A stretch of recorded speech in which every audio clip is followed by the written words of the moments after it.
Telugu director puri Jagannadh కి తెలంగాణ నుండి మరొకసారి నిరసన సెగలు ఎదురవుతున్నాయి. గతంలో కెమెరామెన్ గంగతో రాంబాబు అనే సినిమాకు పూరి జగన్నాథ్ డైరెక్షన్ నిర్వహించడం జరిగింది. అయితే తెలంగాణ ఉద్యమంలో రిలీజ్ అయిన ఈ సినిమా తెలంగాణ ఉద్యమానికి వ్యతిరేకంగా తీశారు అని పెద్ద ఎత్తున తెలంగాణ ఉద్యమకారులు, అలాగే కేసీఆర్ గారితో సహా బీఆర్ఎస్ పార్టీ నాయకులంతా తెలంగాణ వ్యాప్తంగా పూరి జగన్నాథ్ దర్శకత్వం వహించిన కెమెరామెన్ గంగతో రాంబాబు సినిమాను తెలంగాణలో ఆడనివ్వలేదు. ఆ సినిమా ఇప్పటికీ యూట్యూబ్ లో పెద్ద ఎత్తున వ్యూస్ వస్తున్నప్పటికీ ఆ సినిమాను యూట్యూబ్ లో ప్రజలంతా ఆదరిస్తున్నా కానీ తెలంగాణ ఉద్యమంలో మాత్రం ఆ సినిమాను థియేటర్లో ఆడనివ్వలేదు. ఆ సినిమా పెద్ద ఎత్తున తెలంగాణ ప్రాంతంలో అప్పట్లో నష్టపోయిందని చెప్పవచ్చు. అయితే ప్రస్తుతం పూరి జగన్నాథ్ రామ్ తో కలిసి డబుల్ స్మార్ట్ అనే సినిమా తీస్తున్నారు.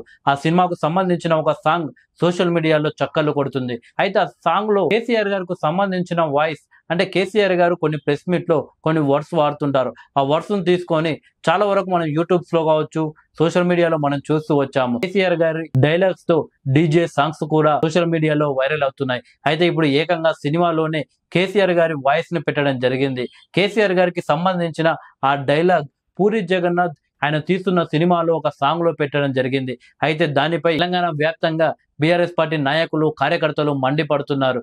మీరు అప్పట్లో తెలంగాణను అవమానించారు, ఇప్పుడు కూడా తెలంగాణను అవమానించే ప్రయత్నం చేశారు, అందుకే కేసీఆర్ గారికి సంబంధించిన వాయిస్ ని అలా పెట్టడం జరిగింది. ఇది ముమ్మాటికి కావాలనే పూరి జగన్నాథ్ చేస్తున్నారు. అప్పట్లో తెలంగాణ ఉద్యమ సమయంలో కూడా తెలంగాణ ప్రాంతాన్ని విమర్శించే విధంగా ఆ సినిమా తీయడం జరిగింది.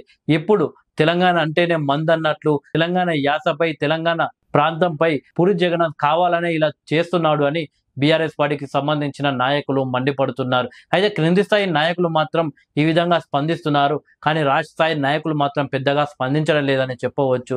అయితే క్రింది స్థాయి కార్యకర్తల నాయకుల మాటలు ఎలా ఉన్నాయంటే, మీరు పదే పదే కావాలి అని తెలంగాణ ప్రాంతం గురించి మాట్లాడుతారు, తెలంగాణ ప్రాంతానికి సంబంధించిన ప్రతి దాంట్లో వేలు పెట్టే ప్రయత్నాలు మీ సినిమాలు చేస్తున్నారు. అప్పుడేమో కెమెరామెన్ గంగతో రాంబాబు, ఆ తర్వాత కేసీఆర్ గారు తెలంగాణ రాష్ట్రానికి ముఖ్యమంత్రి అయిన తర్వాత పెద్దగా తెలంగాణకు సంబంధించిన విషయాల్లో వేలు పెట్టలేదు. ఎప్పుడైతే కేసీఆర్ గారు ముఖ్యమంత్రిగా దిగిపోయారో అప్పుడే మరొకసారి తెలంగాణపై విషం కక్క ప్రయత్నం పూరి జగన్నాథ్ చేస్తున్నాడు. అందుకే కేసీఆర్ గారి వాయిస్ ఆ సినిమాలో పెట్టడం జరిగింది అని బీఆర్ఎస్ పార్టీ కార్యకర్తలు మండిపడుతున్నారు.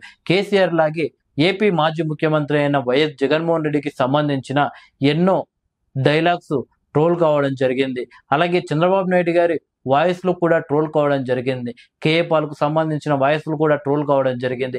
ఏపీకి సంబంధించిన అందరు నాయకుల వాయిస్లు ట్రోల్ అయినా కానీ వాళ్ళ ఎవరివి పెట్టకుండా కేసీఆర్ గారిది ఎందుకు పెడుతున్నారు, కావాలనే ఇది ఒక పెద్ద కుట్ర అని బీఆర్ఎస్ పార్టీ నాయకులు మండిపడుతున్నారు. చూడాలి మరి ఈ సినిమాలో కేసీఆర్ గారి వాయిస్ ఏదైతే ఉందో ఆ డైలాగ్ ని తీసేస్తారా, లేక అలానే పెడతారా, బీఆర్ఎస్ పార్టీ నాయకుల నుండి ఏమైనా పర్మిషన్ తీసుకుంటారా అనేది వేచి చూడాలి.